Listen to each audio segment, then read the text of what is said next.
Hi everyone, my name is Kathlena, and my partners and I have a great privilege to share with you our research on the topic of the biodiversity crisis. This topic is serious in the fact that it is happening in our world today just as it was occurring to Snowman in the book Oryx and Crake by Margaret Atwood. And many of the issues that were displayed in the novel are actually being played out in today's society, which is very concerning considering the outcome of the novel.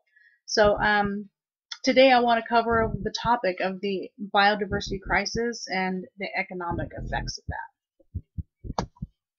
So first of all, I'd like to talk to you guys about exactly what biodiversity is.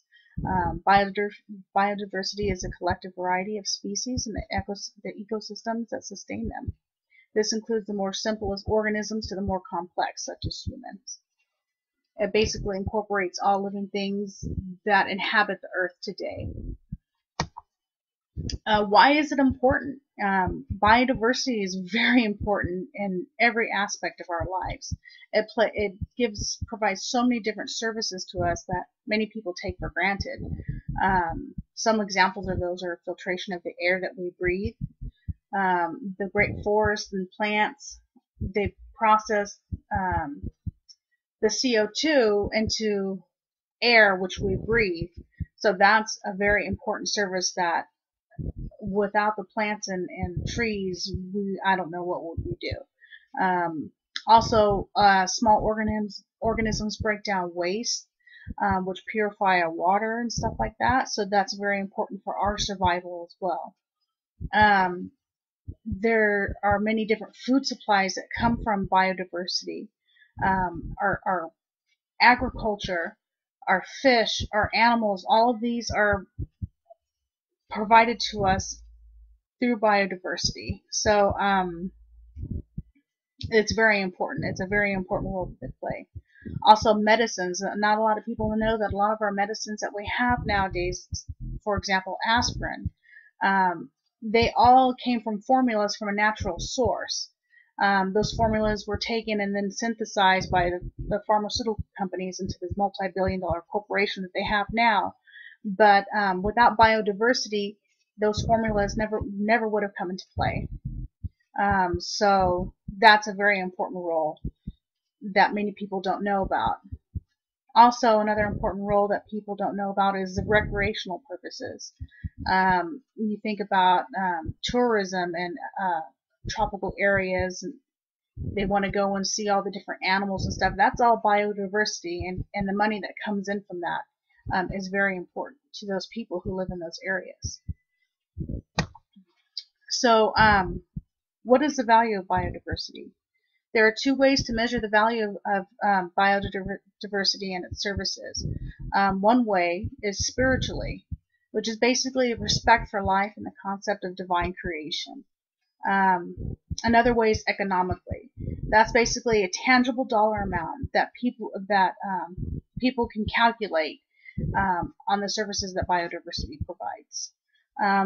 That's what I'm going to be talking to you guys today about, is the actual dollar amount of the value of biodiversity. Okay, so the first topic I wanted to go over, which I kind of mentioned briefly, is a recreational view, mostly, of the effects of biodiversity crisis. I want to talk about the coral reefs. There's roughly about 1 million people who depend on the coral reefs for food, protection, and recreation, income from the tourists that go and visit these beautiful places. One example I had in mind was the Great Barrier Reef. Hundreds of thousands of people come and visit these areas, and its beauty and its diversity of species that it has there draws so many people, and those people go there and they spend money, which develops those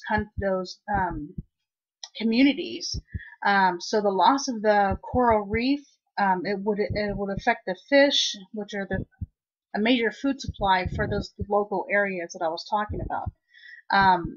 Which, if the coral reef is gone, that will have a very negative impact. So, also the coral reef doesn't attract as many people, like I said, the communities who depend on that money from the tourists will stop, and their economy will take a drastic change for the worse. In my research, I found that overall, the economic effects of the loss of the coral reefs will amount to over $104 billion lost by 2053, which is a very substantial loss in income and money that will be brought in by the coral reefs. So it's really important that we protect our areas like that, not just for the species to survive, but for the people who live in that area, who have come to depend on all the resources that that ecosystem provides. I wanted to also talk about the fish stocks. A lot of our fish stocks have been depleted from overfishing. There's about 6 billion people in the world, and at least 1 billion of those people worldwide depend on the marine life as a primary source of animal protein. So, needless to say, that fisheries bring in a lot of money annually. My research showed that in the coastal areas, fisheries bring in an estimated $34 million annually. That's a lot of money. So, once we've overfished, it's hard for the next generation to grow, which depletes our stock, and in turn the price of fish increases drastically. So in the last decades, it has increased a large amount for the price of fish. Another thing is shrimping. The shrimping industry in Louisiana has brought 1 million pounds of shrimp each year.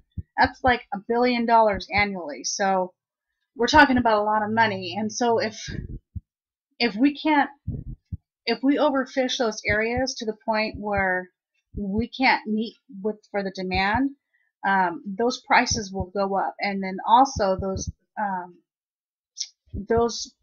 fisheries who depend on that income for their family are going to have to find work elsewhere. It said that about 5,000 shrimpers have had to try to find jobs inland to support their families whenever the supply didn't meet the demand, and the companies had to go and find other sources to provide the product that they were looking for. So that has a very negative impact. If you deplete our stock, our fish stocks, our shrimping stocks, it's going to have a serious economic impact on those people whose lives depend on them. So, in the novel Oryx and Crake by Margaret Atwood, there's a part where Snowman describes a ritual of the Quakers bringing him a fish once a week. This scene illustrated the effects of the biodiversity crisis as it happened in the novel. So I'll just go ahead and read that part of the book. It says, they bring the fish forward. They put it on the ground in front of him. It will be a shore fish, a species too paltry and tasteless to have been coveted and sold and exterminated. Or else a bottom feeder, pimply with toxins, but Snowman didn't care less. He could care less. He'll eat anything. That's just a little scene from the book that illustrates that, hey, you know what? These issues occurred in the book, and they're occurring now. The fish have been, in the book, I guess, have been, coveted. They've been sold, and they inevitably were exterminated, which is an issue that is happening now if we don't do anything about it. Which brings me to my last point, is that because biodiversity provides a great deal of services that really can't be given a dollar value, it's hard to accurately calculate the economic cost of the biodiversity crisis. How can you put a dollar amount on the air that we breathe, the water that we drink? All of that plays a very big part on the biodiversity and its ability to maintain life. As it stands today, the Economics and Ecosystem Biodiversity Project estimates that the overall economic cost is about $1.7 trillion annually, greater than the economic loss of the greenhouse gas emissions. So basically what that's saying is that the cost of the effects of the biodiversity crisis is even larger than the greenhouse gases warming the earth. that is a substantial amount of loss, a substantial amount of money, and it's frankly something that we can't afford to lose. Um, all of our lives are connected to that of another species, and if one species is wiped out, that is just going to start a chain reaction that cannot be stopped. This is an important topic that Margaret Atwood goes through in detail in the book, what the possible outcomes of something like that could be, which could be catastrophic. I want to stop here, and I'm going to let my partner, Kelly, she's going to be talking about more in detail about the environmental effects of the biodiversity crisis. So thank you for your time.